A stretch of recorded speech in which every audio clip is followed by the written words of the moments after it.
আচ্ছা ঠিক আছে। তো হচ্ছে স্যার।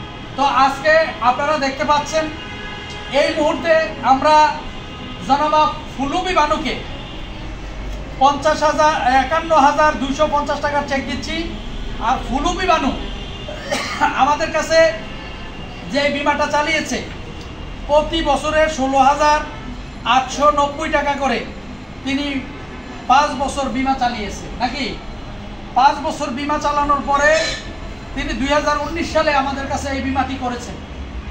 এই 5 বছর চালানোর পরে আমরা ফুলুবি বানুকে এই 51,250 টাকার চেকটা আমরা ফুলুবি বানুকে দিচ্ছি। আচ্ছা ফুলুবি বানু, আপনার দেশের বাড়ি কোথায়? কোথায় ওনার দেশের বাড়ি? একটু জোরে বলেন, একটু কাছাকাছি আনেন, ওনার সাক্ষাৎকারটা নেন। আপনার দেশের বাড়ি কোথায়? গাইবান্ধা। ওনার দেশের বাড়ি হচ্ছে গাইবান্ধা। বিমা করছেন কোথায়? চট্টগ্রাম। আচ্ছা আমরা যে আপনাকে এই 5 বছর আগে বিমা করানোর সময় যেটা বলছিলাম যে আপনি 5 বছর পরে বিমাটা ঠিকভাবে চালাইলে যে বোনাসটা পাবেন, এই বোনাসটা কি আজকে পাচ্ছেন? পাচ্ছেন? একটু জোরে বলেন, এদিকে তাকাইয়া।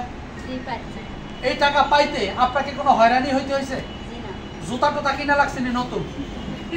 মানুষ তো বলে বিমার টাকা পাইতে গেলে নাকি জুতা কিনতে হয়, টাকা জমাবেন পুরান জুতা ভাই দিয়ে, কিন্তু টাকা তোলার সময় 2-3 জোড়া আগে কিনতে হয়, কারণ এগুলো ক্ষয় হবে আবার পাই দিবেন, আবার ক্ষয় হবে আবার পাই দিবেন, তারপরে গিয়ে আপনি টাকা পাবেন। এই কথাগুলো যারা বলে সত্যিকার অর্থে বলেন তো, আপনি টাকা পাইতে আপনাকে কতটুকু কষ্ট করতে হয়েছে? হ্যাঁ, ঘোরাঘুরি হয়েছে? চা খাওয়াইছেন? কফি নাস্তা কিছুই খাওয়ার নাই? কোনো টাকা পয়সা দিতে হয়েছে? বিমাটা করাইছিল কে আপনাকে? আপনার ভাই? হ্যাঁ, বিপ্লব। আচ্ছা, তাহলে ওনার ভাই ওনাকে বিমাটা করে দিয়েছে ন্যাশনাল লাইফ ইন্স্যুরেন্সে 5 বছর আগে। তাহলে যে বিমা করাই দিছে সে কি এখানে আছে? বিপ্লব এখন এখানে আছে? আর আমার এখানে আছে কিনা? সে কি আপনার সাথে আসছিল টাকা তোলার জন্য? তাও আসে নাই। তাহলে আজকে আপনারা যারা বলে যে যার কাছে যে তুমি যার কাছে বিমা করবা হে যদি মরে যায় তোমার টাকা দিব, এই কথা বলে কিনা? তুমি জেলার কাছে বিমা করবা হেলা যদি মরে যায় তাহলে তোমার টেহা দিব কেডা? কয় কিনা? এ বলেনি? তাহলে এইরকম বললে হবে না। আমরা সম্মানিত এই বিমা গ্রাহকের এই চেকের মাধ্যমেও আমরা জানতে পারলাম যে তাকে তার আপন ভাই এসে বিমাটা করিয়েছে। আমরা কেউ করাই নাই এখানে। কে করাইছে? ওনার ভাই। ওনার ভাই কিন্তু এখানে আসে নাই। এখানে সিগনেচার দেওয়ার সময় আসছিল, আইসা পূরণ করে দিছিল, পরিচয় করাই দিয়ে গেছে, বিমা করার সময় করাইছে আর কি। এরপরে বোনাস তোলার সময় তো আসা লাগে নাই। তাহলে যা মানুষ যাকে বলে যে বিমা করানোর সময় যাকে যার মাধ্যমে করছে হ্যাঁ মরে গেলে তুমি টাকা পাইবা, হ্যাঁ যদি এলাকায় না থাকে তুমি টাকা পাবা, এই কথাটা কি সত্য? অর্থাৎ বিমা করার সময় আপনাকে যে করাই দেব সে তো করাই দিছে, মানুষ মরণশীল, সে মরতেই পারে নাকি? সে মরে যেতে পারে, আমিও মরে যেতে পারি। তার মানে কি আমার এই ব্রাঞ্চে যারা বিমা করবে তাদের টাকা কি আমার সিগনেচার না হলে তারা টাকা তুলতে পারবে না? এটা কি, এটা কেমন একটা আজগুবি খবর না? আপনি কি আমার কাছে বিমা করছেন? তার ভাইয়ের কাছে বিমা করছে। তিনি বিমা করেছে কোথায়? ন্যাশনাল লাইফ ইন্স্যুরেন্স পিএলসি তে। তাহলে ন্যাশনাল লাইফ ইন্স্যুরেন্স পিএলসি তে বিমা করার পর তিনি টাকা নিচ্ছে কোত্থেকে? ন্যাশনাল লাইফ ইন্স্যুরেন্স পিএলসি থেকে তিনি আজকে এই চেক তিনি নিয়ে যাচ্ছেন। তাহলে আমি আপনাদেরকে বলতে চাই যে এখনো পর্যন্ত যারা এই ধরনের দ্বিধাদ্বন্দ্বে থাকেন, আমি আপনাদেরকে বলি না যে আপনারা ওই যে ইউটিউব চ্যানেল যেটা আছে KM শরীফুল ইসলাম দিয়ে সার্চ দিবেন, এইখানে দেখবেন শত শত চেক দেওয়া আছে। আমাদের গ্রাহকরাই বলে। আপনি একটু বলেন না কাছ থেকে, একটু ওনাকে বলেন আপনি টাকা পাইতে কোনো সমস্যা হয়েছে কিনা একটু বলেন। না, টাকা পাইতে কোনো সমস্যা নেই। তো আপনি বিমা করার সময় তো মানুষ আপনাকে কোনো ধারণা দিছিল হয়তো এখানে টাকা রাখলে পাবা না, এই ধরনের কিছু বলছিল? অনেকে কইছে। হ্যাঁ, অনেকে কইছে। অনেকে কি বলছে একটু বলেন। অনেকে কইছে জায়গার টাকা তোলা যাবে না, এখানে টাকা তোলা যাবে না। থোয়া যাবে না। থুইলে কি হবে? পাওয়া যাইবে না নাকি? রংপুরের ভাষা একটু বলেন না, গাইবান্ধার ভাষায় বলেন না, বলেন আপনার দেশের মানুষ একটু বুঝুক। মানুষে কি বলছে বলেন না। হ্যাঁ, রংপুরের আর কেউ আছেন ভাই? আঞ্চলিক ভাষায় বললে ওই অঞ্চলের মানুষ যখন শুনবে তখন সেই জিনিসটা ভালোভাবে বুঝবে, তাই না? যেমন আমি যখন কক্সবাজারে বদলি হয়ে গেছিলাম, আমি বক্তব্য দিচ্ছিলাম একটা মিটিংয়ে। কি বলছি বুঝছেন? প্রথম গেছি, ওখানে বক্তব্য দিচ্ছি। তো ওখানে আমি আজকে আপনাদের সামনে যেভাবে কথা বলছি এইভাবেই কথা বলতেছিলাম। হঠাৎ করে একটা মহিলা হাত তুললো, তুইলা আমার বলে, স্যার আয় খতজ্ঞ হইতাম চাই হইম না। আমি বলেন, আমি কিন্তু চিরঙ্গের ভাষা বুঝি, কিন্তু পুরোপুরি ক্লিয়ার বলতে পারি না, অভ্যস্ত নাই। তাহলে তখন উনি আমাকে বলে, ও স্যার অনেক হতাজিন হইতে লাগু ইনি কিনে বাংলায় হন না। কিসে বলতাম? ওই কক্সবাজার অফিসে আমারে বলে, আপনি কথা যেটা বলতেছেন আপনি একটু বাংলায় বলেন না। আমি তো অবাক, ওরে আল্লাহ, আমারে কোনো গাড়িওয়ালা ভুলে কোনো অন্য দেশে নিয়ে আইসিনি। আসলাম কক্সবাজার, না কক্সবাজারের লোকও আমারে রিসিভ করলো। আমি অফিসেও দেখলাম, কক্সবাজার অফিসে উঠলাম, পিজ্জা অফিসে। তাইলে এখন বলে যে আমার বাংলায় কথা কইতে। বাংলা কথা কি? তো আমার যে ক্যাশিয়ার ছিল পাশে, ও আমারে বলে যে স্যার আপনারে বলতেছে ও এখানকার যে ভাষা আছে এই ভাষায় একটু কথা বলার। তো আমি বললাম যে আমি তো আপনার বাংলা ভাষা জানি না, আমি আমারটা জানি। তবে অনরা আর জিন হইউন আগামী সপ্তাহ তো নাই, সপ্তাহ তো নাই, চেষ্টা করছুম বাংলা কথা হইবার লাই। আয় বাংলা আগে শিখিলই, এই সপ্তাহ বলি আয় লেখাপড়া করছুম গড়িয়ে অনারে কি আয়ত্ত সপ্তাহ তো অনারে বাংলা বক্তৃতা দিম। তো কথা এটা যখন বলছি, মানে ওইরকম করে যখন বলছি, তো বলে যে স্যার ইন কিন্তু বুঝছি কথা ইন, হ্যাঁ বুঝছি স্যার, এলে বাংলা হইবেন দেওয়া নেই। তো এখন ওনারে হতাশি না হইলাম, ইনও তো বাংলা কথা নাকি, সিটাঙ্গা বাংলা কথা, এই বাংলা কথাই আয় কক্সবাজার যাই শিখতে বাধ্য হই। তো এটা যাই মানে 3 বছর আসিলাম, 3 বছরের মধ্যে আমি এই চিটাগংয়ের এই বাংলাটা শিখছি। এটা অনেক কঠিন বাংলা, কথা বুঝছেন? হ্যাঁ, না গাইবান্ধার কোনো বাংলা ভাষা আছে নাকি? হ্যাঁ হ্যাঁ, আপনি তো বলছিলাম একটু বলার জন্য, বলেন নাই। যাক, আমি প্রত্যেকটা ডিস্ট্রিক্টের ভাষা এগুলো হচ্ছে আল্লাহ সুবহানাহু ওয়া তাআলার নিয়ামত। কিসের? এগুলো নিয়ামত, এগুলো নিয়ে ঠাট্টা মশকারি করার মতো কিছু না, কিন্তু নিয়ামত। কিন্তু এক দেশের গালি আরেক দেশে বুলি। তাহলে অর্থাৎ এইগুলো হচ্ছে আল্লাহর নিয়ামত। যেই নিয়ামতগুলো না থাকলে আমরা প্রাকৃতিকভাবে এখানে এত সুন্দরভাবে বসবাস করতে পারতাম না। একজন আরেকজনের কথা শুনলে কেমন মধুর লাগে, তাই না? আল্লাহ তাআলা আমাদেরকে সর্বোচ্চ সৌন্দর্য দিয়ে, সর্বোচ্চ সুন্দর আকৃতি দিয়ে এই দুনিয়াতে আমাদেরকে বানিয়েছেন, অর্থাৎ আশরাফুল মাখলুকাত। মানুষকে আল্লাহ সুবহানাহু ওয়া তাআলা অত্যন্ত সুন্দর করে এই দুনিয়াতে প্রেরণ করেছেন। তাহলে আমরা হলাম সেই মানুষ, এবং সবচেয়ে সৌন্দর্য। যিনি কালো, সে মাঝে মাঝে আপনার দৃষ্টিতে হয়তো কালো হতে পারে, কিন্তু তারপরেও দেখবেন সেই মানুষটাও কিন্তু আয়নার সামনে গিয়ে দাঁড়িয়ে দাঁড়িয়ে সে বলে তাকে মায়া লাগে কিনা, একটা দাগ পড়লে সে এটাতে ঘটে কিনা, এইভাবে ঘটে। অর্থাৎ আল্লাহ তাআলা সবচাইতে সুন্দর আকৃতি দিয়ে সৃষ্টি করেছেন কাকে? মানুষকে। আবার আল্লাহ বলছেন এই মানুষকে আমি সুন্দর করে বানিয়েছি কেন জানো? আমি মানুষকে সুন্দরতম আকৃতি দিয়ে বানিয়েছি, এই মানুষগুলো আমার ইবাদত করবে। আল্লাহ বলছেন ওমা খলাকতুল জিন্না ওয়াল ইনসা ইল্লা লিয়াবুদুন, মানুষ আর জিন আমি সৃষ্টি করেছি তারা আমার ইবাদতের জন্য। কথাটা কি বুঝতে পারছেন? মানুষ আর জিন আল্লাহ তাআলা সৃষ্টি করেছেন কার জন্য? কোন কুকুরকে ইবাদতের জন্য সৃষ্টি করে নাই, কোন বন্য পশু পাখিকে আল্লাহ তাআলা ইবাদতের জন্য সৃষ্টি করেন নাই। আল্লাহ তাআলা মানুষকে সৃষ্টি করেছেন ইবাদতের জন্য। তাহলে আমরা হলাম সেই সেরা, আল্লাহ তাআলার মনোনীত, প্রিয়, এবং প্রিয় তো প্রিয়। আল্লাহ তাআলা আবার আমাদেরকে এমন প্রিয় করে দিয়েছেন তিনি তার সবচেয়ে প্রিয় বন্ধু নবী মুহাম্মদুর রাসূলুল্লাহ সাল্লাল্লাহু আলাইহি ওয়াসাল্লামের উম্মত হিসাবে আমাদেরকে এই দুনিয়াতে প্রেরণ করেছেন, যিনি কিনা যার প্রেমের ভালোবাসায় পড়ে এই দুনিয়াটাকেই তিনি সৃষ্টি করে দিয়েছেন। এবং যেই নবী আমাদেরকে দিয়েছেন এই নবীকে আরো অন্য নবীকে উম্মত করে দিয়েছেন, অর্থাৎ অন্য নবীও আমার নবীর উম্মত হয়ে গিয়েছেন। কথা ঠিক কিনা? এবং আসবেন কিনা? কে আসবেন? হযরত ঈসা আলাইহিস সালাম আমাদের নবীর উম্মত হিসাবে এই দুনিয়াতে আরেকবার আসবেন। তাহলে একবার চিন্তা করেন, তিনি আমাদেরকে আল্লাহ তাআলা শুধু প্রিয় করে পাঠায় নাই, প্রিয় মানুষগুলোকে শেষ কথা বলে ঘরের সবচেয়ে ছোট সন্তানটা আদরের থাকে নাকি ফেহেলে ফেলা থাকে?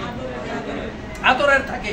আমার আল্লাহ বলেন, বন্ধু আপনার উম্মতকে আমি এত আদরে রাখবো, আপনার উম্মত যদি ভালোভাবে কাজ করে ইবাদত করে, আমার ইবাদতগুলো যদি করে।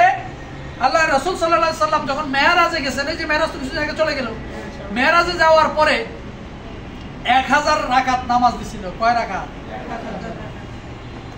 50 রাকাত। তো এই 50 রাকাত নামাজ দেওয়ার পরে হায়াত দিছে কত? সংক্ষিপ্ত করে 100 বছর, 50 বছর, 63 বছর। নবীজির হায়াত কত বছর ছিল? 63 বছর। তাহলে এই হায়াত যখন কম, আমাদের নবী মুহাম্মদ সাল্লাল্লাহু আলাইহি সাল্লাম বললেন, আমি খুব সংক্ষেপে বলছি, নবী মুহাম্মদ সাল্লাল্লাহু আলাইহি সাল্লাম বললেন, আল্লাহ আমার বান্দাদেরকে, অন্য নবীর বান্দাকে, উম্মতকে আপনি, আমার অন্য নবীর উম্মতকে আপনি হায়াত দিলেন 1000 বছর, 1500 বছর, আর আমার উম্মতকে আপনি হায়াত দিলেন 100 বছর, 50 বছর, 40 বছর। তাহলে আমার উম্মত কিভাবে জান্নাতে যাবে?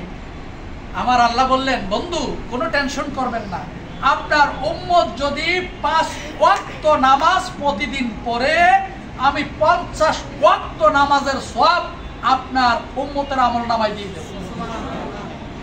এবং আপনার উম্মতের জন্য আমি বাৎসরিক কি প্রতি বছরে একটা করে রাত্র রেখে দিয়েছি, যেই রাত্রির নাম হচ্ছে ইন্না আনজালনাহু ফি লাইলাতিল কদর ওয়া মা আদরাকা মা লাইলাতুল কদর লাইলাতুল কদর খায়রুম মিন আলফি শাহর তানাজ্জালুল মালাইকাতু ওয়ার রূহ ফিহা বিইজনিহি রাব্বিহিম মিন কুল্লি আমর সালামুন হিয়া হাত্তা মাতলাইল ফজর।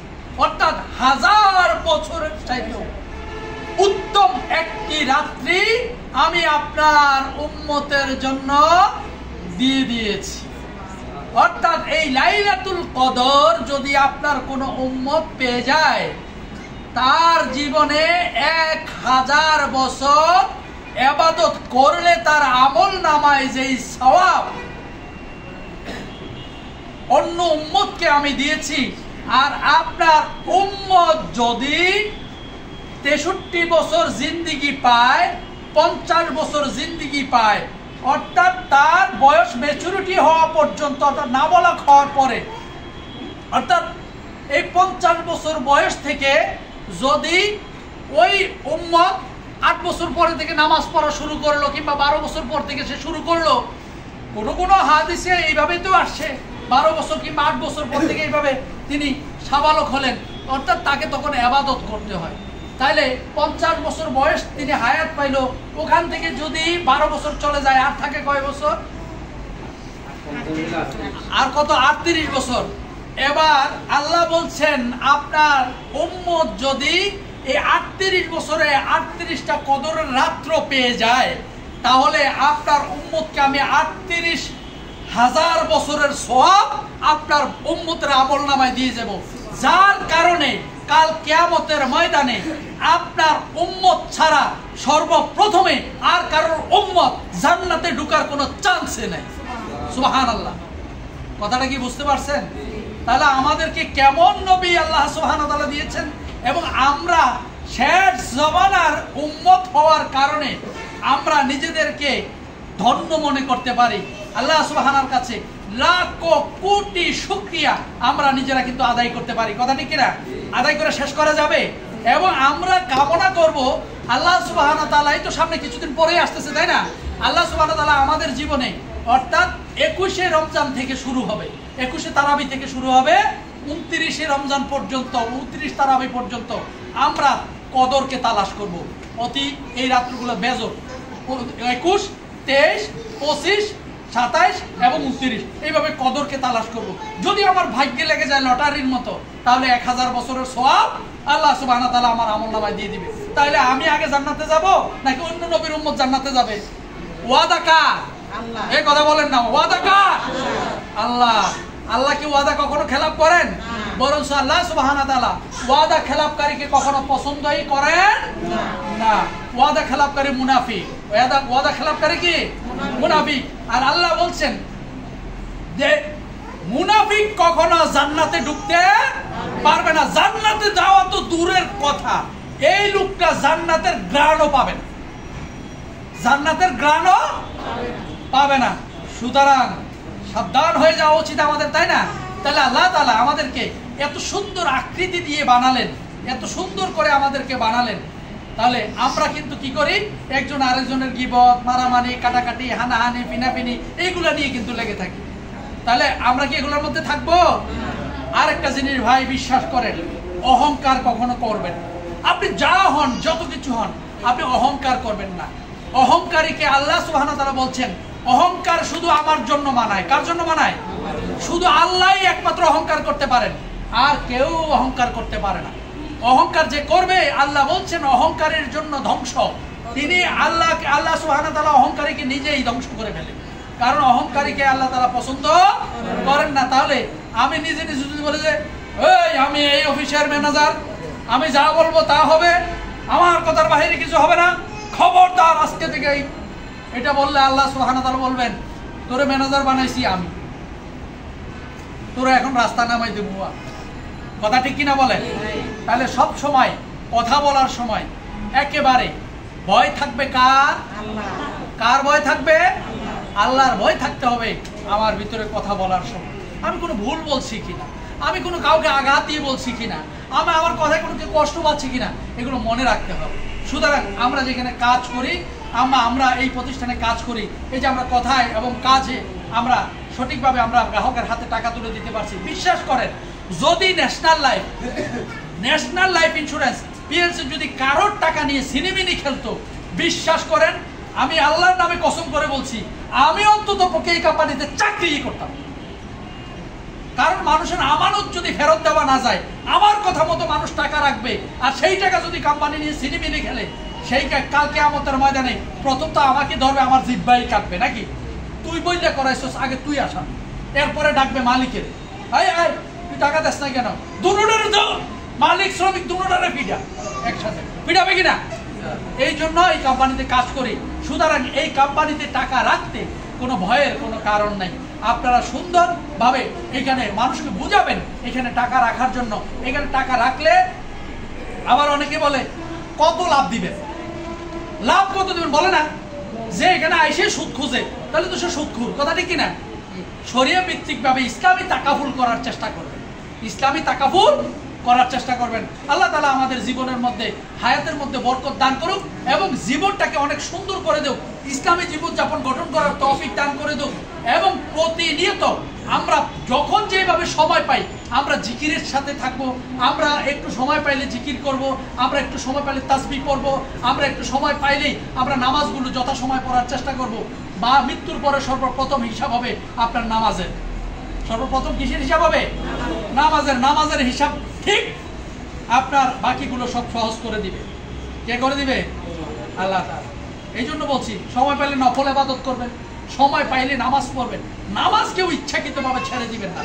এক ওয়াক্ত নামাজ কেউ যদি ইচ্ছাকৃতভাবে ছেড়ে দেয়, সেই ব্যক্তি আবার তাওবা করতে হবে। তাকে কুফরি, সে যেন কুফরি করলো, অর্থাৎ কাফেরের খাতায় নাম তুলে দিবে। জুমার নামাজের সময় অনেক লোক জুমাজ পড়ে না। একজন ব্যক্তি যদি ইচ্ছাকৃতভাবে 3টা জুমা ছেড়ে দেয়, সে আর মুসলিম থাকে না, তাকে আবার নতুন করে কালেমা পড়ে আবার মুসলমান হবে। কথা কি বুঝতে পারছেন? তাহলে ইসলাম ধর্মের ভাবে আমি কথা বললাম, যারা অন্য ধর্মের কেউ থাকলে আবার এটাকে নিয়ে অন্যভাবে নিয়ে না, আমি যেহেতু শরীয়ত ভিত্তিক ভাবে আমি কিছু কথা বললাম, আপনারা ওইটা ওইভাবে করে ইয়ে করতে পারেন, ইবাদত বন্দেগী করবেন।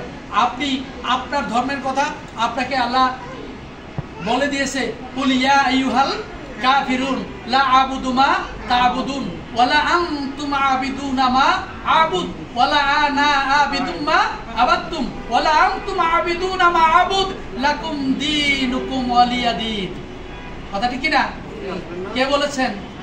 আল্লাহ বলেছেন। যখন তর্কে বিতর্কে জড়িয়ে গেল তখন আল্লাহ সুবহানাহু ওয়া তাআলা বলেন, হে নবী আপনি বলে দিন আমি আপনার ধর্ম পালন করব না, আর আপনার মন না চাইলে আপনি আমার ধর্ম পালন করেন না, আমি আমার ধর্ম পালন করি, আপনি আপনার ধর্ম পালন করুন।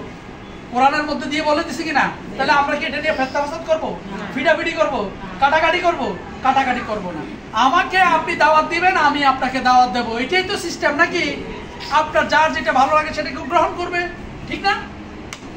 ফেতনা ফেসাতে যাব না, মারামারিতে যাব না। আল্লাহ সুবহানাহু ওয়া তাআলা আমাদের সঠিক বুঝ দান করুক। এবং সম্মানিত বীমা গ্রাহকের চেকটা আপনাকে কষ্ট দিলাম অনেকক্ষণ দাঁড় করে রেখে, আল্লাহর ওয়াস্তে মাফ করে দিবেন। টাকা তো ঠিকভাবে পাইছেন নাকি? দূর থেকে সবাই আসুন। হ্যাঁ ধরেন ধরেন।